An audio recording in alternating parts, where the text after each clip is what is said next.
जो है सीरम्स की पेनिट्रेशन है, ठीक है। हमें अंदाज़ा है इस चीज़ का कि जब भी हम सक्शन ऑन किया है, जैसे हम ड्राई फॉर्म में इसको चलाते हैं तो ये बूस्ट डाल देता है आपकी स्किन के ऊपर, रेड कर देता है। सक्शन करते हुए बिल्कुल ऐसे लगता है जैसे आपकी स्किन बर्न डैमेज होगी, सक्शन हो रही है। और अगर पानी या सिरम का इस्तेमाल नहीं है तो ये आपकी स्किन को डैमेज करता है।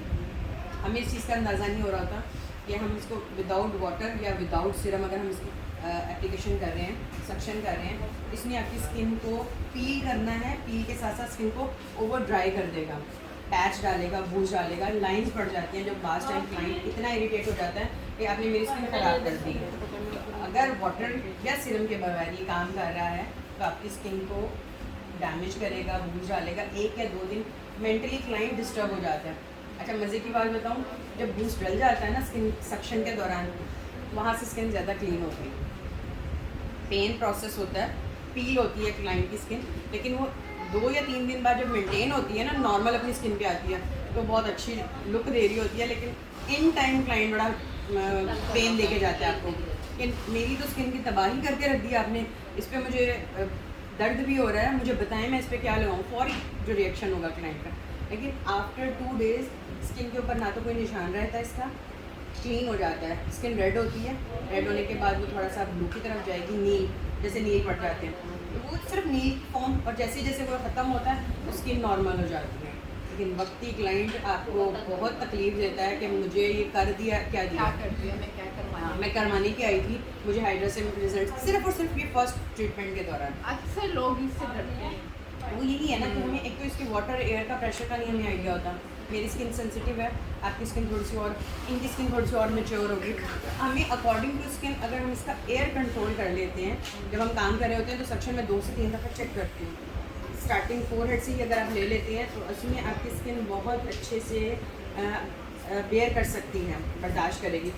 फोरहेड पे निशान बनने के चांसेस कम होते हैं बनिस्बत आपके चिन चेक पे, क्योंकि सेंसिटिव पार्ट है, वीजोन एरिया आपका सेंसिटिव है, जिसकी वजह से जब सक्शन हो रही होती है तो पेनफुल प्रोसेस दे रही होती है आपको। बैठ तो काइंडली जब भी आप जी जी इसमें ए हाइड्रोनिक एसिड सीरम होगा, B oil control acne skin serum है, और सी एंटी एजिंग सीरम है।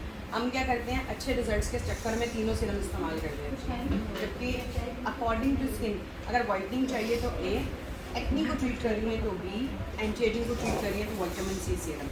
इन तीनों सीरम्स को अलग अलग ही यूज़ करना है, एक टाइम पे एक सीरम यूज़ करें। अगर बहुत ज़्यादा प्रॉब्लम आपको क्लाइंट को इरिटेशन है तो ए, सी और बी, सी कंबाइन कर सकती हैं।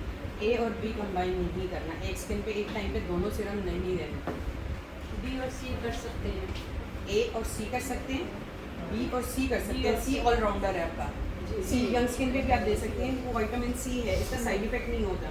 लेकिन इसमें हाइड्रोनिक एसिड सीरम और ऑयल कंट्रोल, जैसे हम hydronic acid serum colour tone even के लिए देते हैं, जब ऑयल कंट्रोल होता है तो वो स्किन को ओवर ड्राई कर देता है, पैची कर देता है, जिसकी वजह से स्किन 2 या 3 दिन क्लाइंट को फील होता है कि मेरी स्किन पील हो रही है या ड्राई हो रही है, मेरी स्किन को एक्ने की ज़रूरत नहीं है, मैं ऑयल कंट्रोल सीरम क्यों दूँ, नॉर्मल है मेरी स्किन, ठीक है।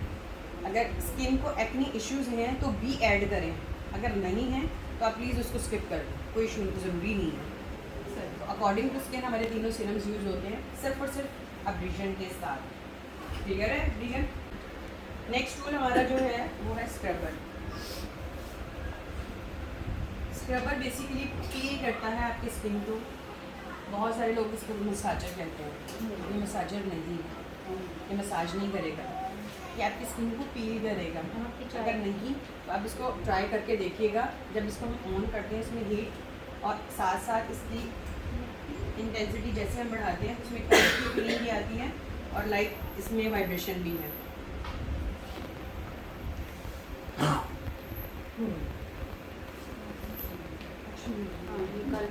से जो मिस हो रहा आज सही है। मैंने अभी इसकी 7 इंटेंसिटी रखी है, लेकिन आप इसकी कम कर सकती हैं अकॉर्डिंग टू स्किन। इसकी इंटेंसिटी रखनी है मिनिमम 2 4 और मैक्सिमम अगर 6 to 8। ये बेसिकली हमारा एक्ने ट्रीटमेंट को बेस्ट ट्रीट करता है। फर्स्ट हमारी एक्ने क्लाइंट आ गई हैं तो हमने कोशिश होती है कि स्किन को पहले क्लीन करें। अगर आप अब्रीजन से पहले स्क्रबर एक्नी स्किन पे यूज़ कर लेते हैं तो सक्शन का वर्क आउटस्टैंडिंग है। क्यों? इसने आपके पोर्स को ओपन कर दिया।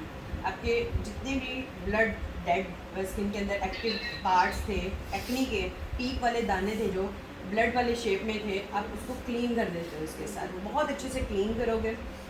इसका मज़े का जो रिजल्ट्स है ना, ये अपने स्कार्स नहीं छोड़ता। इसलिए जब हम एक्नी को पील करते हैं, पंचिंग करते हैं ब्लैक हेड स्पिन के साथ या किसी तरह से, तो वो एक्नी का अपनी स्कार्स जगह छोड़ देता है और उनको रीफिल होने में बड़ा टाइम ले लेता है। मेरा भी हुआ है ऐसे ही ना, एक्ने निकाल के वो जगह जगह पर निशान बन गए हैं। freckle वो लगता है। फ्रैकल्स नहीं लगते, वो बेसिकली एक्नी स्कार्स ट्रीट हो सकती हैं। बेस्ट ट्रीटमेंट है बीबी ग्लो। आउटस्टैंडिंग रिजल्ट्स हैं उसके बीबी ग्लो के एक्नी स्कार्स में। मैं भी हमादनी को दूसरा बुलाऊंगी। वैक्स करवाती थी फेस का, तो उससे भी पील हो गई ना स्किन। पील होती है लेकिन वो आफ्टर सम टाइम अपनी जगह पे दोबारा आ जाती है। बाल तो उतर गया नहीं, वैक्सीन से आप कहते हैं ना कि स्किन मेंटेन होती है, वो मेंटेनेंस नहीं होती। वो हमें फील होता है कि मेरी स्किन पील हुई है, पीलिंग नहीं होती। बेसिकली वैक्सीन के साथ आपका हेयर रिमूव हुआ, पोर्स ओपन हुए, तो स्वेलिंग हो जाती है थोड़ी सी फेस के ऊपर। पोर्स के मसाम की जहाँ फेस वैक्सिंग हुई है, निशान भी छोड़ देते तो वो थोड़ा सा हमें फील होता है कि हमारा रिकवर कर गया, स्कार्स एक्नी रिकवर कर गया। लेकिन ऐसा नहीं होता। वो जैसे ही 2-4 हफ्ते के बाद हमारे पोर्स के अंदर से हेयर की ग्रोथ होती है और फिर दोबारा से हमारे स्कार्स अपनी शेप में आ जाते हैं। तो वैक्सिंग से आपके स्कार्स ट्रीट नहीं होते। वक्ती फीलिंग ये होती है कि फेस स्वेल हुआ है और उसकी वजह से हमें स्कार्स अपने मेंटेन लगते हैं। एक्ने स्कार्स को ट्रीट करने में मेरा पर्सनल एक्सपीरियंस आउटस्टैंडिंग है। स्क्रबर इसने पील करना है, पील करने के साथ साथ आपके पोर्स के अंदर से जितने भी white heads, black heads, acne dead particles remove करेगा। हीटिंग टूल है, लाइट सा टेंगलिंग फीलिंग वाइब्रेशन होती है जो आपकी स्किन को पील करने में हेल्प करती है और इसका कोई साइड इफेक्ट नहीं है। प्रेशर के साथ जितना भी आप इजीली इसको हैंडल कर सकते हैं, जितना क्लाइंट वेयर करे, इंटेंसिटी आपने उतनी रखनी है इसमें। ठीक है, मतलब कुछ पैसे फेस के लिए ज़्यादा कम नहीं है, करनी है, मतलब उसकी करनी है, बर्दाश्त जितनी क्लाइंट बेयर कर सकता मतलब bear है कर अकॉर्डिंग। देखें एक्नी का जो ट्रीटमेंट है ना, वो हमें थोड़ा सा पेनफुल प्रोसेस लग रहा होता है। पंचिंग करते हैं तो क्लाइंट कहता है मुझे पेन हो रही है, जितना वो बर्दाश्त कर सके उतने भी आपने इंटेंसिटी रखनी है।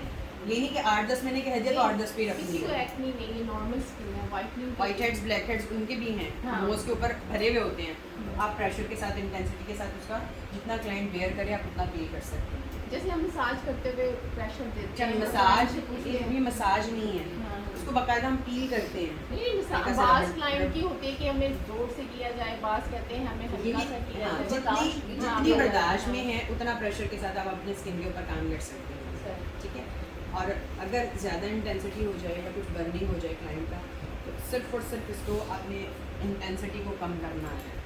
लास्ट टाइम क्लाइंट कहता है मुझे हीट ज़्यादा फील हो रहा है, कुछ लोग कहते हैं मुझे फील ही नहीं हो रहा, क्योंकि सबकी अपनी फीलिंग सेंसेस डिफरेंट है।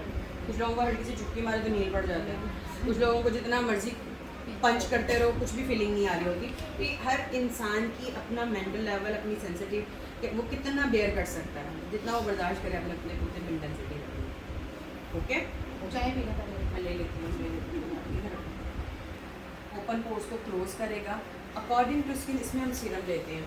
अगर मेरी एक्नी की स्किन आ रही है तो मैं टी ट्री को प्रेफर करती हूँ। अगर मेरी वाइटनिंग की रिक्वायरमेंट क्लाइंट मांग रहा है तो इसमें ग्लूटाथायोन आप लेके जा सकते हैं। Otherwise vitamin C all rounder है, ठीक है, वो आप किसी भी किसी भी स्किन के साथ आप अपना कैरी कर सकते हैं, उसका कोई साइड इफेक्ट नहीं है। और लेकिन अगर आप अकॉर्डिंग टू स्किन ट्रीटमेंट्स में वाइटनिंग के साथ वाइटनिंग, एक्नी के साथ एक्नी और अगर विटामिन सी के साथ यूज़ करें तो रिजल्ट ज़्यादा मज़े। सिर्फ और सिर्फ वॉश करता है, आपके पोर्स के अंदर से क्लीन करता है और सिरम्स को बहुत डेप्थ में पेनिट्रेट कर देता है। जैसे हम गर्म चीज़ के ऊपर ठंडा पानी डालें तो वो सक्शन हो जाती है, पेनिट्रेट कर लेता है फ़ौरन से, या स्टीम बना के उड़ा देता है। तो बेसिकली जैसे हमारी स्किन हीटअप होती है, उसके ऊपर हम सीरम्स या टोनर जो भी स्प्रेड करेंगे वो अच्छा सा सक करेगा, स्किन को फ़ौरन से स्मूथ कर देगा और हीटिंग प्रोसेस कंट्रोल कर लेता है, आपकी स्किन का pH लेवल मेंटेन कर लेता है। ओके, कुछ नहीं समझ आ रहा तो डिस्कस कर सकते हैं, बिल्कुल आपको भी।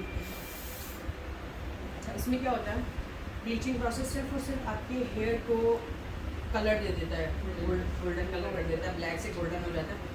उससे सिर्फ और सिर्फ क्लाइंट का मेंटल लेवल ही होता है कि यार मेरा फेस नहीं वही है। वही तो मैं बोल रही हूँ। वो कहते हैं पैसे लगा रहे हैं तो हमें वक्त की कोई जरूरत इशू नहीं चाहिए। है, कोई इशू नहीं है। अगर हाँ। कर दे तो इसका कोई साइड इफेक्ट नहीं है, लेकिन एटलीस्ट क्लाइंट की स्किन नॉर्मल हो। जब आप हाइड्रा स्टार्ट करें, स्किन नॉर्मल होनी यानी कि चाहिए। एक दिन पहले एक दिन पहले कर लें, एक घंटा पहले कर लें। उससे क्या होता है, ब्लीचिंग प्रोसेस से ना हमेशा हीट हो जाती है, वाइट पैच बन जाते हैं, रेडनेस हो जाती है, और फिर क्लाइंट को क्योंकि हमें क्या होता है, हमारे बेसिकली हम पाकिस्तान में क्रीम तो यूज करते हैं White पता नहीं लगाते कोई हैं। नहीं है व्हाइटनिंग क्रीम हर कोई लगाता है ना ऐसे ही है। तो उससे फिर आपको पता है क्या करना है। अगर आपका क्लाइंट ब्लीचिंग प्रोसेस मानता है तो आप कर सकती हैं, सेफ साइड रहकर, स्किन डैमेज ना हो। अगर स्किन डैमेज के ऊपर आप ये काम करेंगी तो ये आपको हैंडल करना मुश्किल हो जाता है, और डैमेज नहीं करेगा लेकिन on the spot client irritate हो जाता है आपसे। क्यों, मेरी स्किन हीट कर रही होगी ना, इस पर कोई चुटकी भी मारेगा या कोई पंचिंग भी करेगा तो वो पेन ज़्यादा देगा, वो मेंटली तौर पे इस चीज़ पे चला जाएगा, यार मैं तो मुसीबत अजाब में पड़ गई, मैं करवाने कुछ आई थी, मुझे मिल कुछ और रहा है। तो जब भी क्लाइंट आपका हाइड्रा के लिए ब्लीचिंग प्रोसेस मांगे तो एटलीस्ट स्किन मेंटेन होनी चाहिए, स्किन नॉर्मल होनी चाहिए, स्किन रेड ना हो। रेड स्किन पे जब भी आप काम करेंगे वो स्किन को ज़्यादा ख़राब करेंगे, रेड करेगी। एक दिन वो रेड रहेगा पूरा, अगले दिन वो ब्लू में शिफ्ट होगा, नीला होगा, नीला होके वो अगले दिन टैन पे जाएगा। आरएफ और अल्ट्रासाउंड एंटी एजिंग टूल है, एजिंग कंट्रोल करते हैं ये आपकी स्किन की, आपके पोर्स को बहुत अच्छा मिनिमाइज करते हैं। ये बेसिकली आपके पोर्स मिनिमाइज करने के साथ साथ मसाजर फॉर्म में है। अगर मैं इन दोनों की टाइमिंग इंक्रीज कर दूँ तो मैं एजिंग रिजल्ट्स दे सकती हूँ 100% आपको, सिर्फ इन दो टूल्स के साथ। कोई हाइड्रा के प्रोडक्ट्स नहीं मैं यूज़ करी, कुछ नहीं, विटामिन सी सीरम दूंगी और इन दो टूल्स के साथ मैं रिजल्ट्स दे दूँगी। रिजल्ट्स कैसे दे सकते हैं, ठीक है।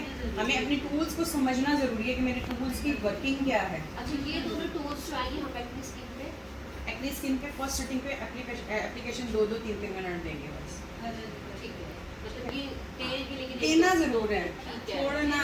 इसमें क्या होता है, स्किन के पोर्स ओपन होने के साथ मिनिमाइज कर देता है, रिलैक्स करेगा। इसमें हमारे लाइट सी टैंगलिंग फीलिंग करंट की है, एलईडी लाइट्स थेरेपी ट्रीटमेंट्स के साथ। इसमें लाइटली प्लस माइनस वेव्स हैं टिश्यूज़, जो आपकी स्किन टिश्यूज़ को टच करते हुए, कुछ लोगों को इसका करंट ज़्यादा फील होगा, कुछ को बिल्कुल नहीं होगा, नहीं होगा, ठीक है। तो जहाँ पे आपका मेटल इनटेक लाइक ज्वेलरी जहाँ पे कैरी की होती है, वहाँ पे इसकी इंटेंसिटी, इसकी फीलिंग ज़्यादा होती है। तो ज्वेलरी के तो बगैर ही कर सकते हैं। हाँ, ज्वेलरी टिश्यूज आप कोशिश करें रिमूव कर दें नेक में या करियर में, क्योंकि उससे आप भी सेफ हो जाते हो और आपका क्लाइंट भी मुतमईन हो जाता है। दूसरे ये कि इनमें टाइमिंग आपने कम कर देनी है। अगर मेरे पास एजिंग 40+ एज के साथ आती है, मैं इसकी टाइमिंग 10 से 12 मिनट कर देती हूँ।